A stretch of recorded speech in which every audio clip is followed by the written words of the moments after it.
Hi hello friends welcome back to my channel. ಮಾಂಗಲ್ಯದಿಂದ ನಂಟಾದರು ಭಾಗ 4. ಬೆಳಿಗ್ಗೆ 9:30ಕ್ಕೆ ಸರ್ವ ಚೆನ್ನೈನಲ್ಲಿರುವ ತನ್ನ ಅಗ್ನಿಕಾರ್ಪ್ ಬ್ಯೂಟಿ ಕಂಪನಿಯ ಬೃಹತ್ ಕಚೇರಿಯನ್ನು ತಲುಪಿದನು.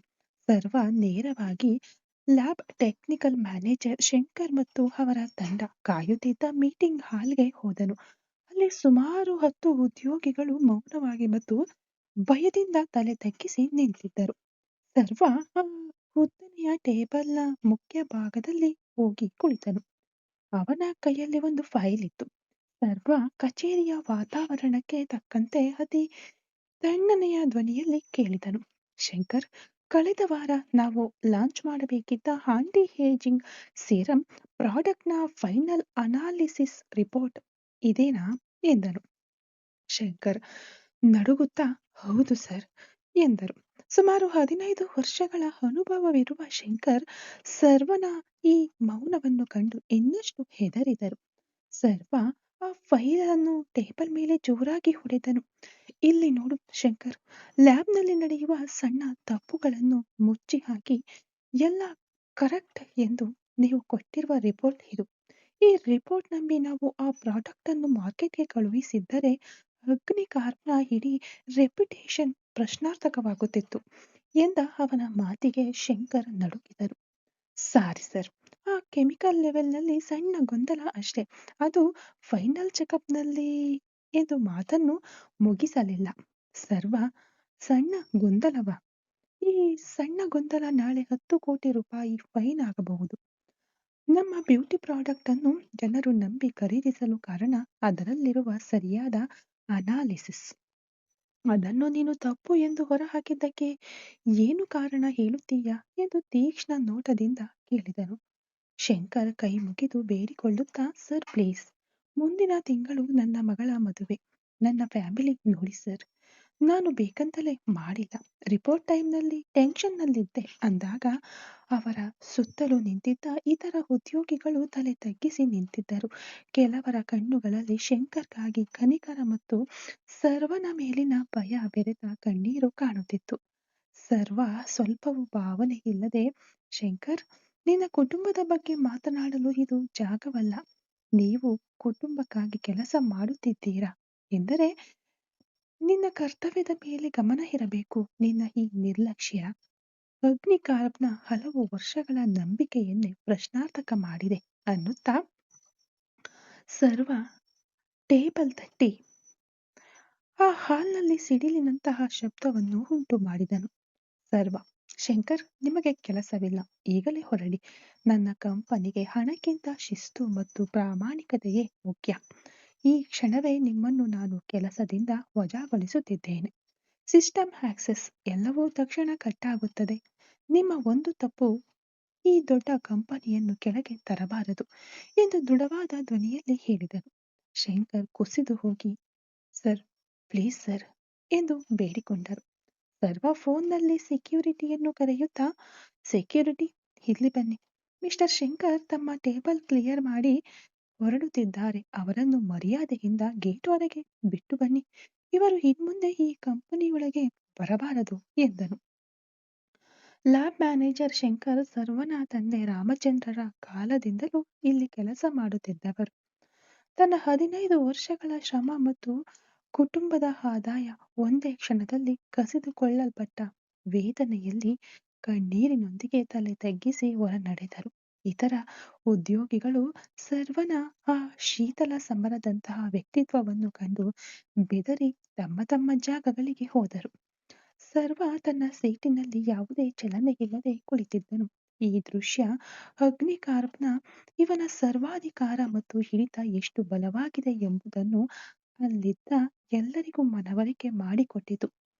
ಲ್ಯಾಬ್ ಮ್ಯಾನೇಜರ್ ಶಂಕರ್ನನ್ನು ಕೆಲಸದಿಂದ ತೆಗೆದ ನಂತರ ಸರ್ವ ತನ್ನ ಯುದ್ಧ ಮುಗಿದಂತೆ ಶಾಂತವಾಗಿ ಎದ್ದು ತನ್ನ ಬೃಹತ್ ಪ್ರೈವೇಟ್ ಆಫೀಸ್ ಒಳಗೆ ಪ್ರವೇಶಿಸಿದನು.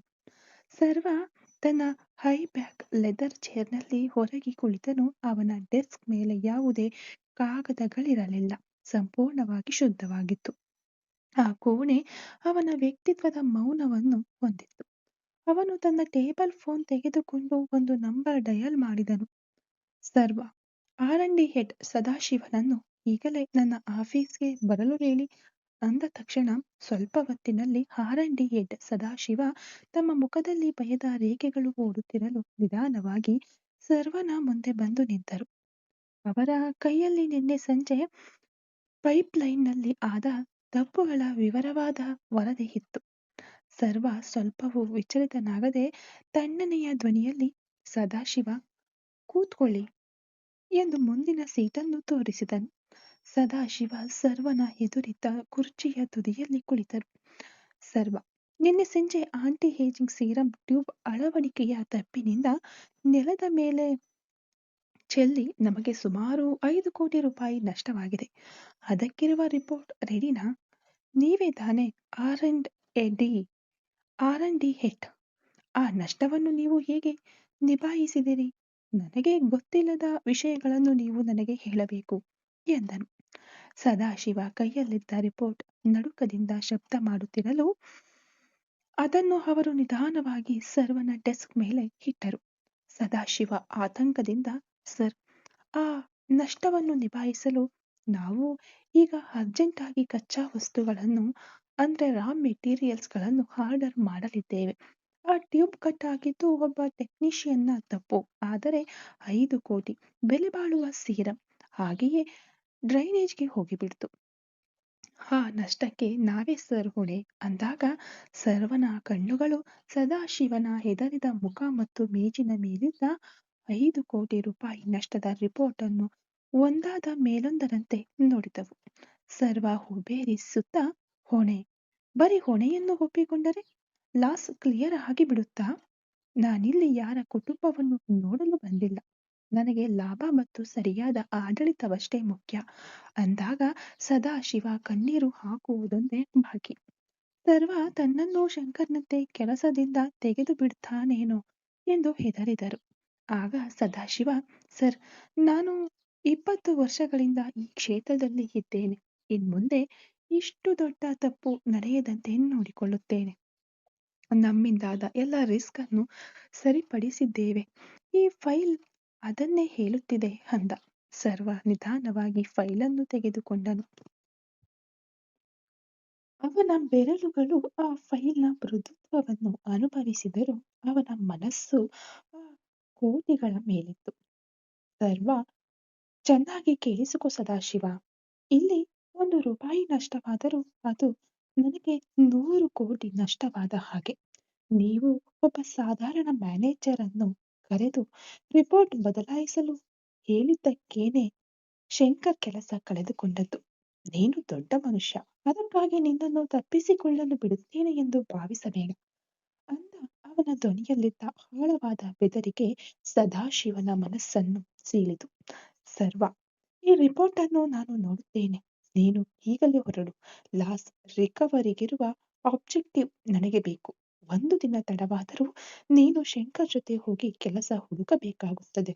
ಹೊರಡು ಅಂದಾಗ ಸದಾಶಿವ ಸರ್ವನ ಡೆಸ್ಕ್‌ಗೆ ಒಂದು ಸಲ್ಯೂಟ್ ಹೊಡೆದು ಹೊರಬಂದರು. ಅವರು ಹೊರಬರುವಾಗ ಅವರ ಇಡೀ ದೇಹದಲ್ಲಿ ನಡುಕವಿತ್ತು. ಸರ್ವನ ಸರ್ವಾಧಿಕಾರ ಕೇವಲ ಮನೆ ಕುಟುಂಬಕ್ಕೆ ಮಾತ್ರ ಸೀಮಿತವಾಗಿರಲಿಲ್ಲ.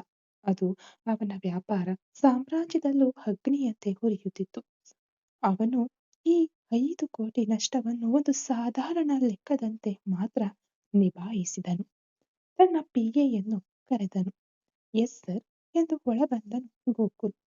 ಗೋಕುಲ್, ಶಂಕರ್ನ ಪೋಸ್ಟಿಂಗ್ ನಾಳೆ ಫಿಲ್ ಆಗ್ಬೇಕು. ನಾಳೆ ಬೆಳಿಗ್ಗೆ 11 ಗಂಟೆಗೆ ಇಂಟರ್ವ್ಯೂ ಅರೇಂಜ್ ಮಾಡು. ಇದಕ್ಕೂ ಮುಂಚೆ ಇಲ್ಲಿ ಕೆಲಸಕ್ಕೆ ಅಪ್ಲೈ ಮಾಡಿದ್ದವರ ಲಿಸ್ಟ್ ತೆಗೆದುಕೋ. ಅವರೆಲ್ಲರಿಗೂ ಇನ್ಫಾರ್ಮ್ ಮಾಡು ಎಂದು ಆದೇಶಿಸಿ ತನ್ನ ಕೆಲಸವನ್ನು ಮುಂದುವರೆಸಿದನು ಸರ್ವ. ಬೆಳಿಗ್ಗೆ 10:30 ಗಂಟೆ. ಇಂದು ಭೂಮಿಕಾ ಅಡುಗೆಯ ಜವಾಬ್ದಾರಿಯನ್ನು ಸಂಪೂರ್ಣವಾಗಿ ವಹಿಸಿಕೊಳ್ಳಲು ಸಿದ್ಧಳಾಗಿದ್ದಳು. ಸರ್ವ ಕಚೇರಿಗೆ ಹೋದ ನಂತರ ಅನ್ನಪೂರ್ಣಿ ಭೂಮಿಕಾಳನ್ನು ಕರೆದುಕೊಂಡು ಮಾರ್ಕೆಟ್‌ಗೆ ಹೊರಟರು. ಅವರು ಮಾರ್ಕೆಟ್ ತಲುಪಿದಾಗ ತರಕಾರಿಗಳ ವಾಸನೆ ಮತ್ತು ಶಬ್ದಗಳಿಂದ ಅದು ಜೀವಂತವಾಗಿತ್ತು. ಭೂಮಿ ಅನ್ನಪೂರ್ಣಿಯವರ ಪಕ್ಕದಲ್ಲಿದ್ದ ಒಂದು ದೊಡ್ಡ ತರಕಾರಿ ಅಂಗಡಿಗೆ ಹೋದಳು. ಭೂಮಿ ಅನ್ನಪೂರ್ಣಿಯವರ ಬಳಿ ಪ್ರೀತಿಯಿಂದ ನನಗಿಂತ ಮುಂಚೆ ಇಲ್ಲಿ ಯಾರು ಅಮ್ಮ ಕೆಲಸ ಮಾಡುತ್ತಿದ್ದರು? ಅವರು ಹೋದ ಮೇಲೆ ನೀವು ಅಡುಗೆ ಮಾಡಲು ಶುರು ಮಾಡಿದಿರಾ? ಎಂದು ಕೇಳಿದಳು. ಇಲ್ಲ ಭೂಮಿ, ಮನೆ ಕೆಲಸಕ್ಕೆ, ಮನೆ ಸ್ವಚ್ಛ ಮಾಡಲು, ತೋಟ ನೋಡಿಕೊಳ್ಳಲು ಹೀಗೆ ಆಳುಗಳಿದ್ದರು. ಅಡುಗೆ ಮಾತ್ರ ನಾನು ತಾನೇ ಮಾಡ್ತಾ ಇದ್ದೆ. ನನ್ನ ಕುಟುಂಬದಲ್ಲಿರುವ ಎಲ್ಲರಿಗೂ ನನ್ನ ಅಡುಗೆ ಎಂದರೆ ತುಂಬಾ ಇಷ್ಟ. ಅದರಲ್ಲೂ ಮಕ್ಕಳಿಗೆ ಬೇರೆ ಯಾರು ಅಡುಗೆ ಮಾಡಿದರೂ ಇಷ್ಟವಾಗಲ್ಲ. ನಮ್ಮ ಅತ್ತೆಯನ್ನೇ ಅಡುಗೆ ಮಾಡಲು ಬಿಡುತ್ತಾ ಇರಲಿಲ್ಲ. ಅವರ ಬಳಿ ಕತೆ ಕೇಳುವುದಷ್ಟೇ ಎಂದರು. ಸ್ವಲ್ಪ ದಿನಗಳ ಹಿಂದೆ ಮೆಟ್ಟಿಲುಗಳಿಂದ ಬಿದ್ದು ಬಿಟ್ಟೆ ಅಮ್ಮ. ಅದರಲ್ಲಿ ಮಂಡಿಗೆ ಪೆಟ್ಟಾಯ್ತು. ಅದಕ್ಕಾಗಿ ಮಂಡಿ ಆಪರೇಷನ್ ಮಾಡಿದರು.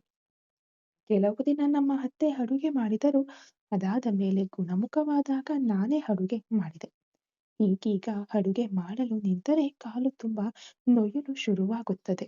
ನನ್ನ ಮಕ್ಕಳಿಗೆ ಅದು ತುಂಬಾ ಕಷ್ಟವೆನಿಸಿತು. ಹಾಗಾಗಿ ಆದಿತ್ಯ ಮತ್ತು ಅರ್ಜುನ್ ನನಗೆ ಸಹಾಯ ಮಾಡುತ್ತಿದ್ದರು. ಪಾಪ ಮಕ್ಕಳು ಹಗಲಿಡೀ ಕೆಲಸ ಮಾಡಿ ಬಂದು ಅಡುಗೆಗೂ ನನಗೆ ಸಹಾಯ ಮಾಡುವುದು ಅವರಿಗೆ ತುಂಬಾ ಕಷ್ಟವಾಗುತ್ತಿದೆ ಎಂದು ಕೆಲಸಕ್ಕೆ ಆಳು ಇಡೋಣ ಎಂದುಕೊಂಡೆ. ಆದರೆ ನಮ್ಮ ಮನೆಯಲ್ಲಿರುವವರು ಸ್ಟ್ರಿಕ್ಟ್ ಆಗಿ ಹೇಳಿಬಿಟ್ಟರು. ಅಡುಗೆಯ ವಿಷಯಕ್ಕೆ ಬಂದರೆ ಅದು ತುಂಬಾ ಆರೋಗ್ಯದ ವಿಚಾರ. ಗೊತ್ತಿಲ್ಲದವರನ್ನು ಸೇರಿಸಿಕೊಳ್ಳಲು ಆಗುವುದಿಲ್ಲ. ಆದ್ದರಿಂದ ನಮಗೆ ತಿಳಿದವರೇ ಆಗಿದ್ದರೆ ಚೆನ್ನಾಗಿರುತ್ತದೆ ಎಂದರು. ಆಮೇಲೆ ತಾನೇ ನಿಮ್ಮೂರಿನ ಮಣಿ ಇಲ್ಲಿಯೇ ತುಂಬಾ ವರ್ಷ ಡ್ರೈವರ್ ಆಗಿದ್ದ. ಒಳ್ಳೆಯ ಹುಡುಗ. ಮದುವೆಯಾದ ಮೇಲಷ್ಟೇ ವ್ಯವಸಾಯ ನೋಡಿಕೊಂಡು ಕುಟುಂಬವನ್ನು ಗಮನಿಸಬೇಕು ಎಂದು ಅಲ್ಲಿಗೆ ಹೋದ. ಅದಕ್ಕಾಗಿಯೇ ನಾನು ಮಣಿಗೆ ಹೇಳಿದ್ದೆ. ನಿನ್ನ ಬಗ್ಗೆ ನನಗೆ ಫೋನ್ನಲ್ಲಿ ಹೇಳಿದ್ದನು. ನಿನ್ನ ಬಳಿಯೂ ಲೆಟರ್ ಕೊಟ್ಟು ಕಳುಹಿಸಿದ್ದನು. ಮಣಿ ಕೊಟ್ಟ ಲೆಟರ್ನಿಂದ ನನಗೆ ನಿನ್ನ ಮೇಲೆ ನಂಬಿಕೆ ಬಂತು. ಆದರೆ ನಿನ್ನೆ ರಾತ್ರಿ ನಡೆದ ಗಲಾಟೆಯ ನಂತರವೂ ನೀನು ಮತ್ತೆ ಬಂದದ್ದು, ಎಲ್ಲವನ್ನ ಹೊಂದಿಕೊಂಡು ಕೆಲಸ ಮಾಡಿದ್ದು, ಯಾರೊಂದಿಗೂ ಜಗಳವಾಡದೆ ತುಂಬ ತಾಳ್ಮೆಯಿಂದ ನಿನ್ನ ಕೆಲಸ ಮಾಡಿದ್ದು ನನಗೆ ನಿನ್ನ ಮೇಲೆ ಒಂದು ಗೌರವ ಮೂಡಿತು. ಇನ್ಮುಂದೆ ನೀನು ಚಿಂತಿಸಬೇಡ.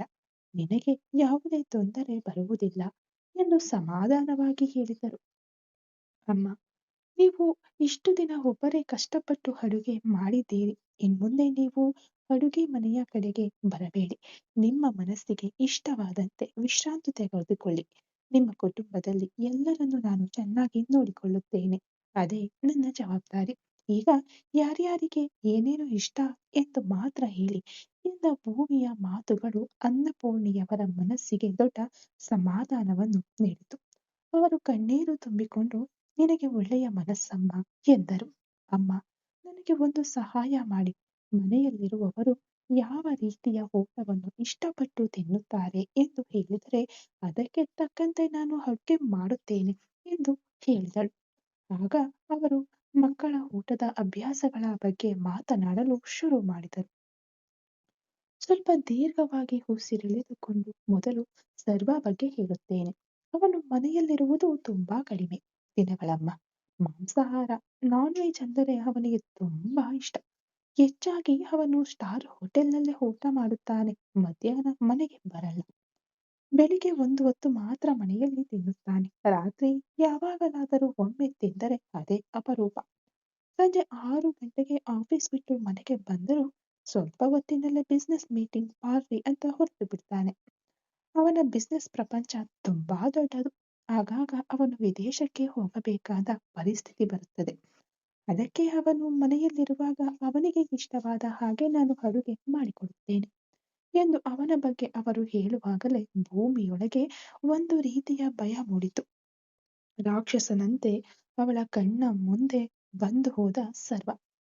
ಅನ್ನಪೂರ್ಣಿ ಮುಂದಾಗಿ ಆದಿತ್ಯ ಮತ್ತು ಅರ್ಜುನ್ ಬಗ್ಗೆ ಮಾತನಾಡುವಾಗ ಅವರ ಕಣ್ಣುಗಳಲ್ಲಿ ವಾತ್ಸಲ್ಯ ತುಂಬಿತ್ತು. ಆದರೆ ಆದಿತ್ಯ ಅರ್ಜುನ್ ಹಾಗಲ್ಲ. ಎಷ್ಟೇ ಹೊತ್ತಾದರೂ ಹೋಟೆಲ್ನಲ್ಲಿ ಊಟ ಮಾಡಲ್ಲ. ಮನೆಗೆ ಬಂದೇ ತಿನ್ನುತ್ತಾರೆ. ಪ್ರತಿದಿನ ಮಧ್ಯಾಹ್ನ 1 ಗಂಟೆಗೆ ಇಬ್ಬರು ಮನೆಗೆ ಬಂದು ಬಿಡ್ತಾರೆ. ಅವರಿಗೆ ಅನ್ನ ಬಿಸಿಯಾಗಿರ್ಬೇಕು. ಜೊತೆಗೆ ಸಾಂಬಾರ್, ತರಕಾರಿ ಪಲ್ಯ, ರಸಂ ಎಂದವರು ರಸಂ ಕಡ್ಡಾಯವಾಗಿ ಇರಲೇಬೇಕು. ಇಬ್ಬರಿಗೂ ಮಾಂಸಾಹಾರ ಸ್ವಲ್ಪವೂ ಇಷ್ಟವಿಲ್ಲ. ಶುದ್ಧ ಸಸ್ಯಾಹಾರಿಗಳು ಅನ್ನುತ್ತಾ ಅನ್ನಪೂರ್ಣಿ ಸ್ವಲ್ಪ ತಗ್ಗಿದ ಧ್ವನಿಯಲ್ಲಿ ಮುಂದುವರೆಸಿದರು. ಅವರಿಬ್ಬರ ಬಗ್ಗೆ ಹೇಳುವಾಗ ಅವಳೊಳಗೆ ಒಂದು ಮೃದುವಾದ ಭಾವನೆ ಮೂಡಿತು. ಭೂಮಿ, ಅದರಲ್ಲೂ ಆದಿತ್ಯನಿಗೆ ಅವನಿಗೆ ಬಾಳೆ ದಿಂಡು, ಬಾಳೆ ಹೂವು ಎಂದರೆ ತುಂಬಾ ಇಷ್ಟ. ಕೆಲವು ದಿನಗಳಿಂದ ನನಗೆ ಅದನ್ನೆಲ್ಲ ಕುಳಿತು ಸ್ವಚ್ಛ ಮಾಡಿ ಅಡುಗೆ ಮಾಡಲು ಸಾಧ್ಯವಾಗುತ್ತಿಲ್ಲ. ಅದಕ್ಕಾಗಿ ಅದನ್ನೆಲ್ಲ ಮಾಡಿಯೇ ಇಲ್ಲ ಎಂದರು ದಣಿದ ಧ್ವನಿಯಲ್ಲಿ. ಆದಿತ್ಯನಿಗೆ ಇಷ್ಟವಾದ ಅಡುಗೆಯ ಬಗ್ಗೆ ಕೇಳಿದ ಕೂಡಲೇ ಭೂಮಿಯ ಗಮನವೆಲ್ಲ ಅತ್ತ ಕಡೆ ಹೋಯಿತು. ಮೊದಲ ಭೇಟಿಯಲ್ಲೇ ಅವನು ಅವಳಿಗೆ ಸುಂದರವಾದ ಭಾವನೆಯನ್ನು ಮೂಡಿಸಿದ್ದನು. ಅದಾದ ಮೇಲೆ ಅವಳಿಗೆ ಅವನು ತನ್ನ ಅಣ್ಣನೆಂದೆದುರಿಸಿ ಹೋರಾಡಿದನು. ಅವಳ ಹಣೆಯ ಮೇಲೆ ಸರ್ವ ಪಿಸ್ತೂಲ್ ಇಟ್ಟಾಗ ಅವಳಿಗಾಗಿಯೇ ನೋವಿನಲ್ಲೂ ಮೌನವಾಗಿ ಮೆಟ್ಟಿಲು ಹತ್ತಿ ಹೋಗಿದ್ದನು. ಇಂದು ಬೆಳಿಗ್ಗೆ ಅವನು ತನ್ನ ಹಸಿವನ್ನು ಮರೆತು ಅವಳಿಗಾಗಿ ತನ್ನ ಊಟವನ್ನು ಇಟ್ಟು ಹೋಗಿದ್ದನು. ಇದನ್ನೆಲ್ಲ ನೆನಪಿಸಿಕೊಂಡವಳು ಅವನ ಹಸಿವನ್ನು ನೀಗಿಸಲು ಅವನಿಗೆ ಇಷ್ಟವಾದುದನ್ನು ಅಡುಗೆ ಮಾಡಬೇಕೆಂದು ನಿರ್ಧರಿಸಿದಳು. ಮೊದಲು ಅವಳು ಬಾಳೆ ಹೂವು ಮತ್ತು ಬಾಳೆ ದಿಂಡನ್ನು ಜಾಗರೂಕತೆಯಿಂದ ತಾಜಾವಾಗಿದೆಯಾ ಎಂದು ನೋಡಿ ಖರೀದಿಸಿದಳು. ಭೂಮಿ ಅಂಗಡಿಯವನ ಬಳಿ ಮೃದುವಾದ ಧ್ವನಿಯಲ್ಲಿ, ಅಣ್ಣ, ಈ ಬಾಳೆ ದಿಂಡು ಅಂಗೈಯಷ್ಟು ದಪ್ಪ ಇದೆಯಾ ಎಂದು ನೋಡಿಕೊಡಿ, ಇದೇ ರುಚಿಯಾಗಿರುತ್ತದೆ ಎಂದಳು. ಅವಳು ಮುಂದಾಗಿ ಇತರ ತರಕಾರಿಗಳನ್ನು ಆಯ್ಕೆ ಮಾಡಲು ಶುರು ಮಾಡಿದಳು. ಹಸಿರು ಬಣ್ಣದ ಬದನೆಕಾಯಿ ಒಂದು ದಿನ ಸಾಂಬಾರ್ಗೆ, ಇನ್ನೊಂದು ದಿನ ಹುಳಿ ಸಾರಿಗೆ ಎಂದು ಯೋಚಿಸಿದಳು. ಬೆಂಡೆಕಾಯಿ ಮರುದಿನದ ಪಲ್ಯಕ್ಕೆ, ಹಸಿರು ಬಟಾಣಿ, ಎಲೆಕೋಸು ಮತ್ತು ಕ್ಯಾಪ್ಸಿಕಂ ರಾತ್ರಿ ಅರ್ಜುನ್ ಮತ್ತು ಅದಿತಿಗೆ ಬೇಕಾದ ಪನ್ನೀರ್ ಬಟರ್ ಮಸಾಲಾಗಾಗಿ ಮತ್ತು ರುಚಿಯಾದ ನೂಡಲ್ಸ್ ಮಾಡಲು. ಗೋರಿಕಾಯಿ ಮತ್ತು ಬೀಟ್ರೂಟ್, ಇದು ರಸಂಗೆ ಒಳ್ಳೆ ಕಾಂಬಿನೇಷನ್ ಆಗಿರುತ್ತದೆ ಎಂದು ಅವಳಿಗೆ ತಿಳಿದಿತ್ತು. ಕೊತ್ತಂಬರಿ, ಕರಿಬೇವು, ಸುವರ್ಣಗಡ್ಡೆ, ಆಲೂಗಡ್ಡೆ, ಬೂದುಗುಂಬಳಕಾಯಿ, ಶುಂಠಿ, ಬೆಳ್ಳುಳ್ಳಿ, ಪುದೀನ ಎಲ್ಲವೂ ಬೇರಿನೊಂದಿಗೆ ಇರುವುದನ್ನು ನೋಡಿ ಖರೀದಿಸಿದಳು. ಭೂಮಿ ಒಂದು ನಿಮಿಷವೂ ಯೋಚಿಸದೆ ತರಕಾರಿಗಳನ್ನು ಆಯ್ಕೆ ಮಾಡುವ ರೀತಿಯನ್ನು ನೋಡಿ ಆಶ್ಚರ್ಯದಿಂದ, ಅನ್ನಪೂರ್ಣೆ, ತುಂಬಾ ಚೆನ್ನಾಗಿ ಜವಾಬ್ದಾರಿಯಿಂದ ಖರೀದಿಸುತ್ತಿದ್ದೀಯಮ್ಮ. ಅರ್ಜುನ್ಗೆ ವಿಧವಿಧವಾದ ಟಿಫನ್ ಐಟಮ್ಸ್ ತುಂಬಾ ಇಷ್ಟ ಎಂದು ಹೇಳಿದ್ದನ್ನೆಲ್ಲ ರಾತ್ರಿ ಅವನಿಗೂ ಅದಿತಿಗೂ ಚಪಾತಿಯ ಜೊತೆ ಪನ್ನೀರ್ ಟಿಕ್ಕಾ ಮಸಾಲಾ ತರಹ ಏನಾದರೂ ಡಿಫ್ರೆಂಟ್ ಆಗಿ ಮಾಡು ಎಂದರು. ಭೂಮಿ ಮುಗುಳ್ನಗುತ್ತಾ, ಸರಿಯಮ್ಮ, ಅವರ ಇಷ್ಟದಂತೆ ವಾರಕ್ಕೊಮ್ಮೆ ಎಲ್ಲ ವೆರೈಟಿಯನ್ನು ಮಾಡುತ್ತೇನೆ ಎಂದು ಭರವಸೆ ನೀಡಿದಳು. ಅವರು ಅಲ್ಲಿಂದ ಹೊರಡುವಾಗಲೂ ಭೂಮಿ ಅನ್ನಪೂರ್ಣಿಯ ಕೈಗಳನ್ನು ಆಸರೆಯಾಗಿ ಹಿಡಿದುಕೊಂಡಳು. ಭೂಮಿ ತಾನು ಒಂದು ಮನೆಗೆ ಹಣಕ್ಕಾಗಿ ಕೆಲಸಕ್ಕೆ ಬಂದಿದ್ದೇನೆ ಎಂಬುದನ್ನು ಮರೆತಳು. ಅವಳು ಈಗ ತನ್ನ ತಾಯಿಯ ಕೆಲಸದ ಹೊರೆಯನ್ನು ಕಡಿಮೆ ಮಾಡುತ್ತಿರುವ ಮನೆಯ ಮಗಳಂತೆ ಭಾವಿಸಿದಳು. ಅವಳ ಕೈಯಲ್ಲಿದ್ದ ಬಾಳೆ ಹೂವು ಮತ್ತು ಬಾಳೆ ದಿಂಡು ಆದಿತ್ಯನಿಗಾಗಿ ಅವಳ ಮನಸ್ಸಿನಲ್ಲಿ ಹರಳಿದ್ದ ಮೃದುವಾದ ಪ್ರೀತಿಯ ಸಂಕೇತವಾಗಿದ್ದವು. ಅದೇ ವೇಳೆಯಲ್ಲಿ ಆಟೋ ಸ್ಪೇರ್ ಪಾರ್ಟ್ಸ್ ಉತ್ಪಾದನಾ ಕಾರ್ಖಾನೆಯಲ್ಲಿ ಆದಿತ್ಯನ ಗಮನ ಇಂದು ಪೂರ್ತಿ ಕೆಲಸದ ಮೇಲೆ ಇರಲಿಲ್ಲ. ಅವನ ದೇಹ ಮತ್ತು ಮನಸ್ಸು ಕಾರ್ಖಾನೆಯಲ್ಲಿದ್ದರೂ ಅವನ ಆಲೋಚನೆಗಳೆಲ್ಲವೂ ಸರ್ವನ ದಬ್ಬಾಳಿಕೆ ಮತ್ತು ಅಡುಗೆ ಮನೆಯ ಮೂಲೆಯಲ್ಲಿ ಬಂದಿಯಾಗಿದ್ದ ಭೂಮಿಯ ಮೇಲೆಯೇ ಇತ್ತು. ಆದಿತ್ಯ ಕಾರ್ಖಾನೆಯ ಮಧ್ಯಭಾಗದಲ್ಲಿ ಹೊಸದಾಗಿ ಆಮದು ಮಾಡಿಕೊಳ್ಳಲಾಗಿದ್ದ ಅತ್ಯಾಧುನಿಕ ತಂತ್ರಜ್ಞಾನದ ಸಿಎನ್ಸಿ ಲೇತ್ ಮೆಷಿನ್ ಅನ್ನು ಪರೀಕ್ಷಿಸಲು ಹೋದನು. ಈ ಮಷಿನ್ ವಾಹನಗಳಿಗೆ ಬೇಕಾದ ನಿಖರವಾದ ಬಿಡಿ ಭಾಗಗಳನ್ನು ತಯಾರಿಸುವ ಸಾಮರ್ಥ್ಯ ಹೊಂದಿತ್ತು. Arjun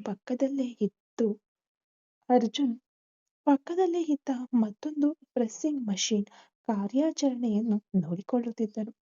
Aditya CNC machine control panel ತೆರೆದನು. ಯಂತ್ರದ ಒಳಗೆ ನಿಖರವಾದ ಸ್ಪಿಂಡಲ್ ಕೆಲಸ ಮಾಡುತ್ತಿತ್ತು.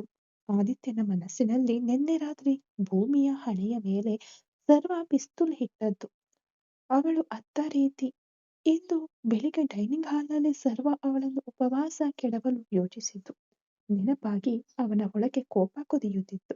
ಆ ಯೋಚನೆಗಳಲ್ಲಿ ಆದಿತ್ಯನ ಗಮನ ಸಂಪೂರ್ಣವಾಗಿ ಚದುರಿತು. ಅವನು ಓಡುತ್ತಿದ್ದ ಸ್ಪಿಂಡಲ್ ಪಕ್ಕದಲ್ಲಿ ಗೇರ್ ಬಾಕ್ಸ್ ಅನ್ನು ಅಜಾಗರೂಕತೆಯಿಂದ ಸರಿಪಡಿಸಲು ಮುಂದಾದಾಗ ವಿರ್ರ್ ಎಂದು ಜಾರಿದ ಗೇರ್ ಚಕ್ರದ ಹರಿತವಾದ ತುದಿ ಅವನ ಅಂಗೈಯ ಒಂದು ಭಾಗವನ್ನು ವೇಗವಾಗಿ ಕೊಯ್ದುಬಿಟ್ಟಿತು. ಆದಿತ್ಯ, ಅಮ್ಮ ಎಂದು ಯಂತ್ರದ ಶಬ್ದವನ್ನು ಮೀರಿ ಜೋರಾಗಿ ಕಿರುಚಿದನು. ಬಲಗೈಯನ್ನು ಕೊಡಗುತ್ತಿದ್ದಂತೆ ಅಂಗೈಯಿಂದ ರಕ್ತ ಚಿಮ್ಮುತ್ತಾ ಹೊರಬಂತು. ಯಂತ್ರದ ತುಂಬೆಲ್ಲ ರಕ್ತದ ಹನಿಗಳು ಸಿಡಿದವು. ಶಬ್ದ ಕೇಳಿದ ಕಡೆ ತಿರುಗಿದ ಅರ್ಜುನ್ ಆದಿತ್ಯನ ಕೈಯಿಂದ ಸುರಿಯುತ್ತಿದ್ದ ರಕ್ತವನ್ನು ಕಂಡು ಒಂದು ಕ್ಷಣ ಸ್ತಬ್ಧನಾದನು. ಅದೇ ಎಂದು ಕಿರುಚುತ್ತಲೇ ಮಿಂಚಿನ ವೇಗದಲ್ಲಿ ಓಡಿ ಬಂದನು. ಅವನು ತಕ್ಷಣ ಯಂತ್ರವನ್ನು ಆಫ್ ಮಾಡಿ ತನ್ನ ಬಿಳಿಯ ಕರವಸ್ತ್ರವನ್ನು ತೆಗೆದು ಆದಿತ್ಯನ ಅಂಗೈಗೆ ಬಿಗಿಯಾಗಿ ಕಟ್ಟಿದನು. ಅರ್ಜುನ್ ಹಲ್ಲು ಕಡಿಯುತ್ತಾ ಕೋಪದಿಂದ ಏನೋ ಏನೋ ಮಾಡಿಟ್ಕೊಂಡಿದೀಯಾ ನಿನ್ನನ್ನೇ ಅನ್ನುತ್ತಾ ಆದಿಯ ಕೈಯನ್ನು ನೋಡಿ ಅರ್ಜುನ್ ಕಣ್ಣಲ್ಲಿ ಕಣ್ಣೀರು ಸುರಿಯಿತು. ನಿನಗೆ ಹುಚ್ಚ ಆದಿ, ಏನಾಯ್ತು ನಿನಗೆ? ಎಂದೂ ಇಲ್ಲದವನು ಇವತ್ತು ಯಾಕೋ ಹೀಗಿದ್ದೀಯಾ? ನಿನ್ನ ಅಜಾಗರೂಕತೆಯಿಂದ ಕೈಯೇ ಕಟ್ಟಾಗಿದ್ದರೆ ಏನು ಮಾಡುವುದು ಎಂದ. ಅವನ ಕೋಪ ತನ್ನ ಅವಳಿಯ ಮೇಲಿದ್ದ ಕಾಳಜಿಯಿಂದ ಹುಟ್ಟಿದ್ದಾಗಿತ್ತು. ಆದಿತ್ಯನ ಮುಖ ಬೆಳ್ಳಗಾಗಿತ್ತು. ಏನೂ ಇಲ್ಲ ಎಂದು ಸಮಾಧಾನ ಮಾಡಿದ ಆದಿ ಅವನಿಗೆ ಕೈ ನೋವು ಜೀವ ಹಿಂಡುತ್ತಿತ್ತು. ಆದರೆ ಅರ್ಜುನ್ಗಾಗಿ ತಡೆದುಕೊಂಡನು. ಅದೇ ವೇಳೆಯಲ್ಲಿ ಭೂಮಿಯ ಮನಸ್ಸಿನಲ್ಲೂ ಏನೋ ಒಂದು ರೀತಿಯ ತಳಮಳ ಉಂಟಾಯಿತು. ಅರ್ಜುನ್ ತಡ ಮಾಡದೆ ಆದಿ, ತುಂಬಾ ರಕ್ತ ಬರ್ತಾ ಇದೆ, ನೀನು ಬಾ, ಹಾಸ್ಪಿಟಲ್ಗೆ ಹೋಗ್ಬೇಕು ಎಂದವನು ಆತುರದಿಂದ ಕೆಲಸಗಾರರನ್ನು ಕರೆದು ಯಂತ್ರದ ಜಾಗವನ್ನು ಸ್ವಚ್ಛ ಮಾಡಲು ಹೇಳಿಬಿಟ್ಟು ಆದಿತ್ಯನನ್ನು ಬಲವಂತವಾಗಿ ಎಳೆದುಕೊಂಡು ಹೋಗಿ ತನ್ನ ಕಾರಿನೊಳಗೆ ತಳ್ಳಿದನು. ಆಸ್ಪತ್ರೆಯತ್ತ ಕಾರು ಹಾರಿತು. ಆಸ್ಪತ್ರೆಯಲ್ಲಿ ಆದಿತ್ಯನ ಗಾಯವನ್ನು ಪರೀಕ್ಷಿಸಿದ ವೈದ್ಯರು, ಗಾಯ ಆಳವಾಗಿದೆ, ಅಂಗೈಗೆ ಹೊಲಿಗೆ ಹಾಕ್ಬೇಕು ಎಂದರು. ಆದಿತ್ಯನ ಮುಖ ಬಾಡಿತು. ಆದರೆ ಅವನು ನೋವನ್ನು ಹೊರಹಾಕದೆ ತುಟಿ ಕಚ್ಕೊಂಡು ಮೌನವಾಗಿ ಸಹಿಸಿಕೊಂಡನು. ಅಂಗೈ ಮರಗಟ್ಟಿಸುವ ಇಂಜೆಕ್ಷನ್ ಮತ್ತು ಹೊಲಿಗೆ ಹಾಕುವಾಗ ಆದ ನೋವು ಅಸಹನೀಯವಾಗಿದ್ದರೂ ಆ ನೋವನ್ನು ಹೊರಗೆ ತೋರಿಸಿಕೊಳ್ಳದೆ ಮೌನವನ್ನೇ ಕವಚವನ್ನಾಗಿ ಧರಿಸಿದ್ದನು. ಅರ್ಜುನ್ ಅವನ ಪಕ್ಕದಲ್ಲೇ ನಿಂತು ಅವನ ಮುಖವನ್ನು ನೋಡಿದನು. ಆದಿಯ ಕಣ್ಣಂಚಿನಲ್ಲಿ ಕಣ್ಣೀರಿನ ಹನಿಗಳು ಮೆಲ್ಲನೆ ಸೇರಿದವು. ಅವನ ಮುಖವು ನೋವಿನ ಉತ್ತುಂಗದಲ್ಲಿ ಎಪ್ಪುಗಟ್ಟಿದ ಶಿಲ್ಪದಂತಿತ್ತು. ಇವನು ನೋವು ತಡೆಯಲಾರದವನಲ್ಲ. ಈಗ ಇವನಿಗೆ ಗಾಯಕ್ಕಿಂತಲೂ ಮನಸ್ಸಿನಲ್ಲಿ ಬೇರೇನೋ ಹೆಚ್ಚಾಗಿ ನೋಯಿಸುತ್ತಿದೆ ಎಂದು ಅರ್ಜುನ್ ಅವನ ನೋವನ್ನು ಅರ್ಥ ಮಾಡಿಕೊಂಡನು. ಹೊಲಿಗೆ ಹಾಕಿ ಕೈಗೆ ದಪ್ಪನಾದ ಬ್ಯಾಂಡೇಜ್ ಕಟ್ಟಿದ ನಂತರ ಆದಿತ್ಯ ಮತ್ತೆ ಕಾರಿನಲ್ಲಿ ಅರ್ಜುನ್ ಜೊತೆ ಹತ್ತಿದನು. ಆಸ್ಪತ್ರೆಯಿಂದ ಹಿಂದಿರುಗುವ ದಾರಿಯಲ್ಲಿ ಅರ್ಜುನ್ಗೆ ಸುಮ್ಮನಿರಲು ಸಾಧ್ಯವಾಗಲಿಲ್ಲ. ಆದಿತ್ಯನ ಮೌನ ಅವನಿಗೆ ಕೋಪ ತರಿಸುತ್ತಿತ್ತು. ಅವನು ಹೀಗೆ ಕುಗ್ಗಿ ಹೋಗುವವನಲ್ಲ ಎಂಬುದು ಅರ್ಜುನ್ಗೆ ಗೊತ್ತಿತ್ತು. ಅರ್ಜುನ್ ಗುಟುರು ಹಾಕುತ್ತಾ, ಏನು ಸಮಸ್ಯೆ ನಿನಗೆ? ಹೇಳು ಆದಿ, ಯಾವಾಗಲೂ ಸಹಜವಾಗಿರುವವನು ಈಗ್ಯಾಕೋ ಹೀಗೆ ಕುಗ್ಗಿ ಹೋಗಿದ್ದೀಯಾ? ಯಾಕಿಷ್ಟು ಅಜಾಗರೂಕತೆ? ನೀನು ಚೆಕ್ ಮಾಡಿದ ಮಿಷಿನ್ ಬೆಲೆ 10 ಕೋಟಿ ರೂಪಾಯಿ, ಅದು ಬ್ಯಾಂಕ್ ಲೋನ್ ಮುಖಾಂತರ ತೆಗೆದುಕೊಂಡಿರೋದು ಅಂದಾಗ ಆದಿತ್ಯ ರಸ್ತೆಯನ್ನೇ ನೋಡುತ್ತಾ ಮೌನವಾಗಿದ್ದನು. ಅರ್ಜುನ್ ಸ್ವಲ್ಪ ವಿರಾಮ ತೆಗೆದುಕೊಂಡು ಧ್ವನಿ ತಗ್ಗಿಸಿ, ಆ ಹುಡುಗಿ ಭೂಮಿ, ನಿನ್ನಿಂದಲೇ ಅಣ್ಣ ಅವಳಿಗೆ ಇಂಥದ್ದೊಂದು ಶಿಕ್ಷೆ ಕೊಟ್ಟಿದ್ದಾನೆ. ನೀನು ಹೇಳಿದ ಹಾಗೆ ನಾವು ಅವಳನ್ನು ನೋಡಿಕೊಳ್ಳದಿದ್ದರೆ ಅಣ್ಣನ ಕೋಪ ತಣ್ಣಗಾಗಿ ಎಲ್ಲವೂ ಸರಿಯಾಗುತ್ತದೆ. ಅನಾವಶ್ಯಕವಾಗಿ ಗಮನ ಚದುರಿಸಿಕೊಂಡು ಯಾಕೆ ಹೀಗೆ ನಿನ್ನನ್ನು ನೀನೇ ಕಷ್ಟಪಡಿಸಿಕೊಳ್ತಾ ಇದ್ದೀಯಾ? ಅವಳು ಮತ್ತು ನೀನು ಮಾತನಾಡದೇ ಇದ್ದರೆ ಸಾಕು, ಅವರು ತಣ್ಣಗಾಗುತ್ತಾರೆ ಎಂದನು. ಆದಿತ್ಯ ಇನ್ನೂ ಮೌನವಾಗಿರುವುದನ್ನು ಕಂಡು ಅರ್ಜುನ್ ನೇರವಾದ ಪ್ರಶ್ನೆಯನ್ನು ಕೇಳಿದನು. ಅರ್ಜುನ್ ತಟ್ಟನೆ ತೀಕ್ಷ್ಣವಾಗಿ ಆದಿಯನ್ನು ನೋಡಿದನು. ನಿನ್ನೆ ಸಂಜೆಯಿಂದ ನೀನು ಸರಿಯಿಲ್ಲ. ನಿನ್ನ ಮನಸ್ಸಿನ ತುಂಬ ಆ ಭೂಮಿಯ ನೆನಪೇ ಓಡುತ್ತಿದೆ.